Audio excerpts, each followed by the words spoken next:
आप जो भी रणनीति अपनाएंगे और उस रणनीति से आप सेलेक्ट हो जाएंगे, वो सही रणनीति होती है।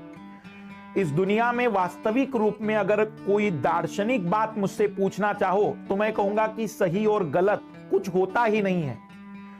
यदि आपने कोई निर्णय लिया और उस निर्णय के अनुरूप परिणाम आए तो वही सही है, और जो उस निर्णय के अनुरूप परिणाम नहीं आए तो वो गलत है। वास्तविक रूप में सही गलत यही होता है। फिर मैं आज आप लोगों का 1 घंटा क्यों बर्बाद करने आया हूं? तो मैं आपको अपने अनुभव के आधार पर बताने आया हूं कि आपको सही रणनीति बनाते समय कौन सी बातें सावधानी पूर्वक ध्यान रखनी चाहिए। कोई जादुई बात मैं बताने वाला नहीं हूं, पहली स्पष्ट बात कर दूं। कोई ऐसा मेरे पास तरीका नहीं है कि मात्र 15 दिन में आईएएस निकालिए।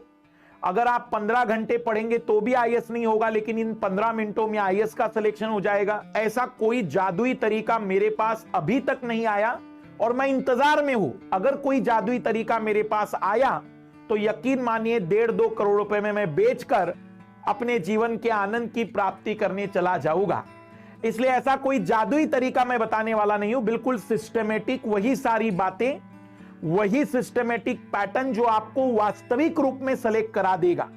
हां, कुछ लोगों ने अपनी गंदी मानसिकताओं में कुछ छोटी छोटी बातें उनके लोकल लोगों से, लोकल मास्टरों से सुनकर भरी होगी कि यही करना पड़ता है, ऐसा करना पड़ता है, वैसा करना पड़ता है।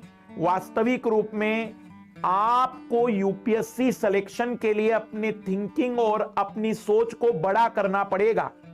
कुएं के मेढक के समान यदि आप सोचने लग गए हैं कि आपको इतना ही करना है और सिलेक्शन हो जाएगा, तो मास्टर तो मूर्ख बना ही रहा है, पर मास्टर पूर्ण रूप से अभी अपूर्ण है और इसलिए वो ऐसी बातें कर रहा है।